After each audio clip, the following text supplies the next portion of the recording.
Le adelantábamos hace un momento, el INE notificó ya al Partido de la Revolución Democrática, al PRD, el aviso preventivo de extinción. El PRD no alcanzó el mínimo de 3% en ninguna elección federal para mantener registro.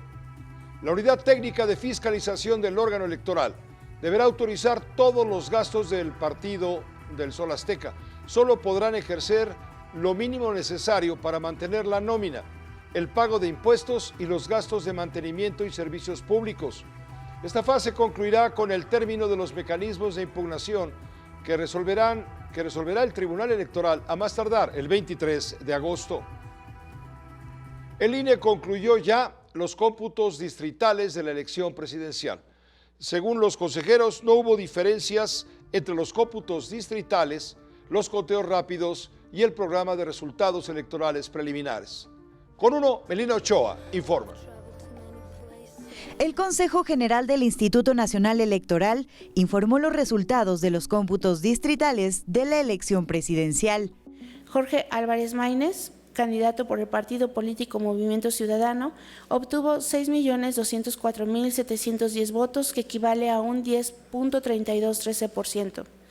Berta Xochitl Gálvez Ruiz, candidata de la coalición Fuerza y Corazón por México, integrada por los partidos políticos Acción Nacional, Revolucionario Institucional y de la Revolución Democrática, son 16.502.697 votos, cifra que equivale a un 27.4517%. Claudia Sheinbaum Pardo, candidata de la coalición Sigamos Haciendo Historia, conformada por los partidos políticos Verde Ecologista de México, del Trabajo y Morena, obtuvo un total de 35.924.519 votos, que corresponde a un 59.7594%. Candidaturas no registradas sumaron 83.114 votos. Los nulos fueron 1.400.144. El total de los sufragios es de 60.115.184, es decir, la participación fue de 61%. El recuento voto por voto fue de 116.397 paquetes electorales, equivalentes al 68.16%.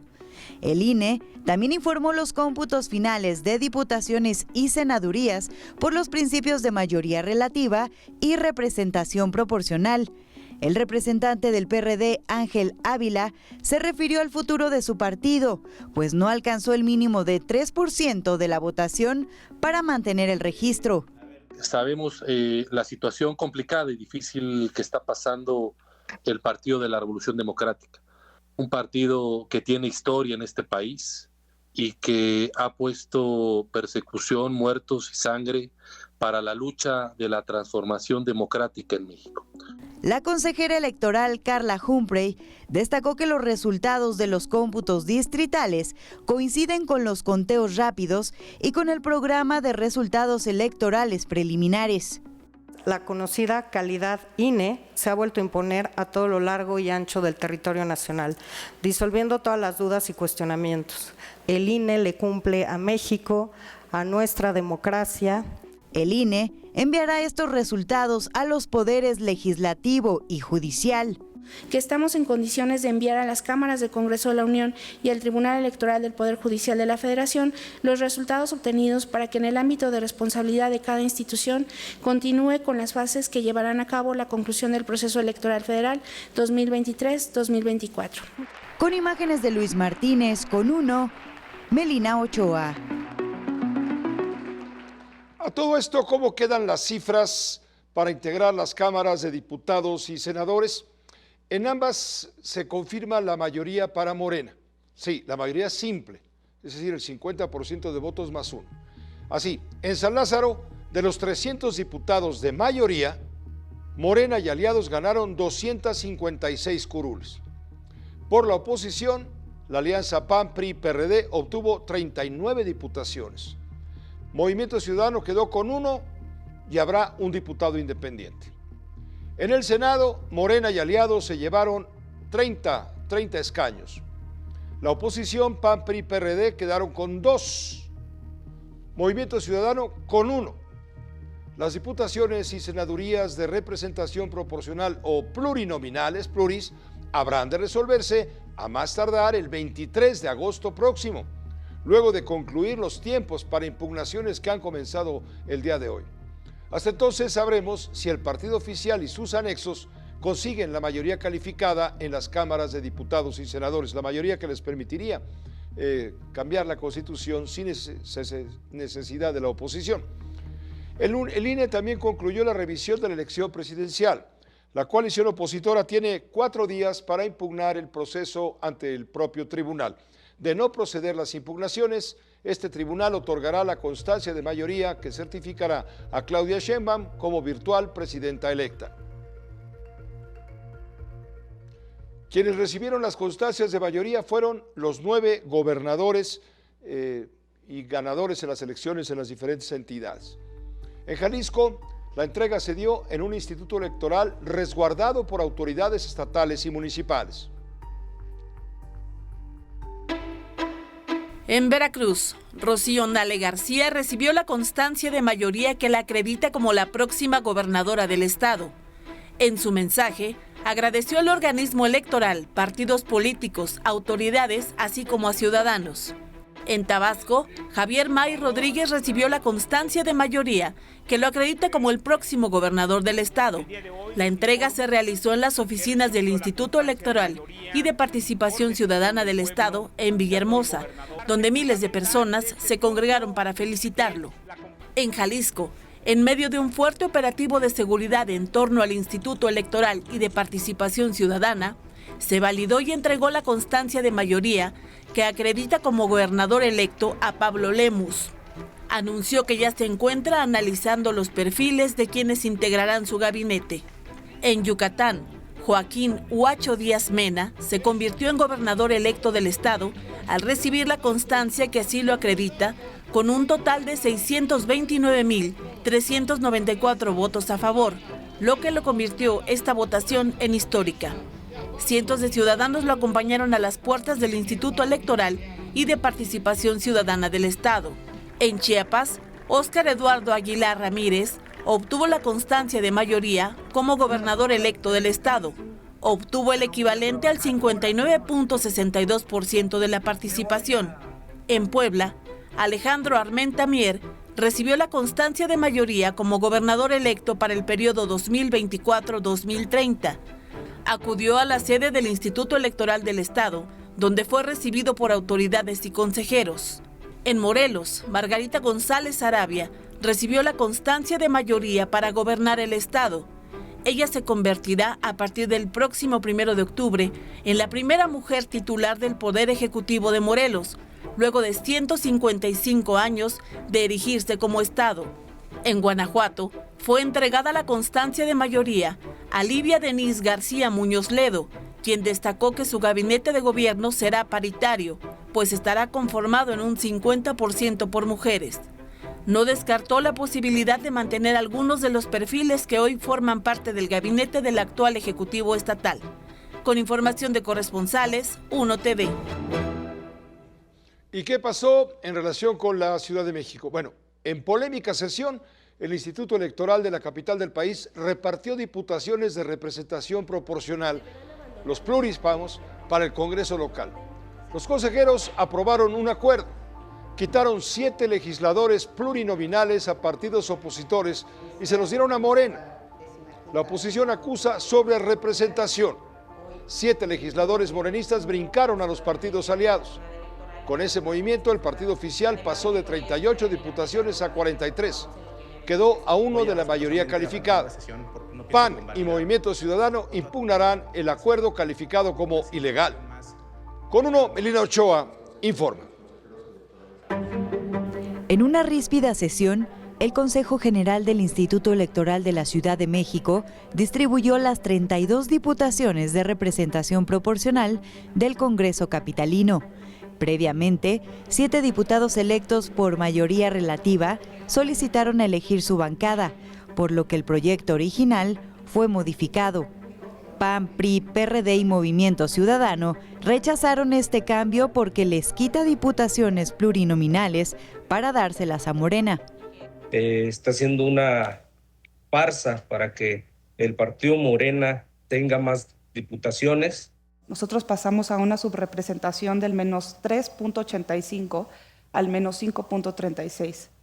¿No se están dando cuenta de cómo nos está afectando a los partidos? A todos. ¿Y solo está beneficiando a uno solo? Sus representantes abandonaron la sesión. Voy a respetuosamente abandonar la sesión porque no pienso convalidar otro atropello a la democracia. Me voy a retirar de esta sala porque yo no estoy dispuesta a quedarme a ver este atropello que se va a cometer aquí. El Consejo Electoral local también estaba dividido.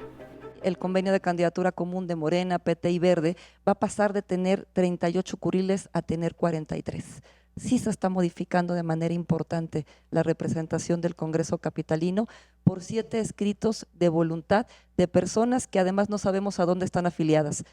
El consejero Bernardo Valle, autor de la modificación, defendió su propuesta y fue secundado por la consejera presidenta, Patricia Avendaño. Estas personas ya materializaron el derecho y ya en este momento son diputadas electas, por lo que las manifestaciones que hicieron ante este Consejo General deberán ser tomadas en cuenta en la mesa directiva del Congreso a efecto de que se les incorpore. Yo votaré en concordancia con esta propuesta. Pero el debate subió de tono cuando la consejera Carolina del Ángel pidió aclarar la votación. Me preocupa mucho el tono de regaño y de violencia en esta mesa. Necesitamos claridad de lo que vamos a votar. Corresponde a esta presidencia solicitar mesura y respeto. Me está agrediendo por razones de género. Eso fue lo único que comenté. Gracias. Secretario, continúe. No voy a responder a esta agresión de la compañera. Al final, la modificación fue aprobada por 5 votos a favor y 2 en contra. La propuesta de modificación al proyecto de acuerdo ha sido aprobada por mayoría de votos, con el voto en contra por parte de la consejera electoral Carolina del Ángel Cruz y de la consejera Erika Estrada Ruiz. Con imágenes de Luis Martínez, con 1, Melina Ochoa.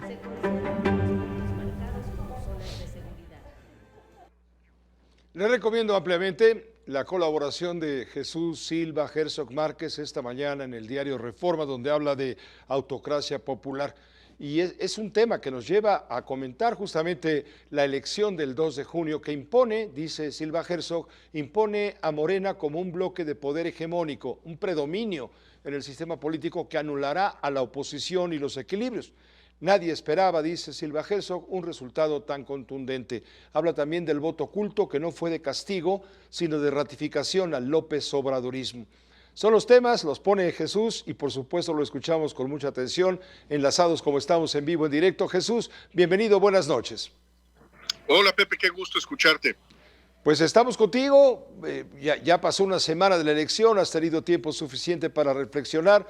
¿Qué te parece lo que ha sucedido en este acuerdo tan extraño que se ha dado en la comité, bueno, quiero decir, el Consejo Electoral de la Ciudad de México, donde Morena avanza con el número de plurinominales y se está en veremos qué va a pasar con las cámaras de senadores y de diputados a nivel federal? Bueno, me parece que es una de las señales más preocupantes de lo que ha pasado tras las elecciones. Creo que podemos tener toda la confianza de que los votos se contaron y se contaron bien. Creo que este es un proceso que se sigue por la participación de nuestros vecinos y creo que es plenamente confiable. Pero lo que estamos viendo en los últimos días es que hay una interrogante de qué es cómo se procesan esos votos y de qué manera se calcula la asignación de asientos de representación proporcional. Creo que en la capital de la República lo que estamos viendo es que con un operativo del Instituto Electoral se están desplazando votos para configurar una mayoría parlamentaria que no fue la mayoría que decidieron los electores de la Ciudad de México, una mayoría que es prácticamente una mayoría calificada en la capital de la República. Y yo creo que es también una gran advertencia a lo que puede pasar en el Instituto Electoral, el Instituto Nacional Electoral, en donde pues puede hacerse una interpretación de la Constitución en donde se tergiversa el propósito de los límites a la sobrerepresentación, de tal manera que a la coalición oficialista se le infla la bancada de una manera que distorsiona el propósito de ponerle un límite a la sobrerepresentación, de acuerdo a lo que de manera abiertamente ilegal afirmaba la secretaria de Gobernación, a quien no le corresponde de ninguna manera estar repartiendo asientos en el Congreso. Esto ensombrece, pues, esa voluntad popular ciudadana que se manifestó justamente el 2 de junio frente a los intereses de carácter político, de índole política, que llevan, por supuesto, la línea de agotar la posibilidad de una mayoría tal que le permita modificar al gobierno en el poder justamente la Constitución a conveniencia y acabar con los contrapesos constitucionales. Yo creo que esa es la gran preocupación que por lo menos yo siento. Creo que no hay nadie que pueda negar el respaldo que recibió el partido del gobierno, Morena, el pasado 2 de junio. Fue una victoria arrolladora, incuestionable. La pregunta es si, de acuerdo a las leyes, tenemos nosotros que admitir que vayan a inflarse estos votos para la coalición oficialista, de tal manera que tenga la coalición que respalda a Morena los votos suficientes para hacer que la Constitución diga lo que esta coalición quiere que diga. Me parece que hay que seguir con muchísimo cuidado estas deliberaciones. Hay argumentos que creo que son muy sólidos de los exconsejeros electorales Ciro Murayama, Lorenzo Córdoba, personas que conocen como nadie la legislación electoral y que han dado una interpretación que yo creo que va de acuerdo al espíritu de la Constitución, de que esta sobrerepresentación, el límite a la sobrerepresentación, debe considerarse una sobrerepresentación considerando a la coalición, no a los partidos en específico.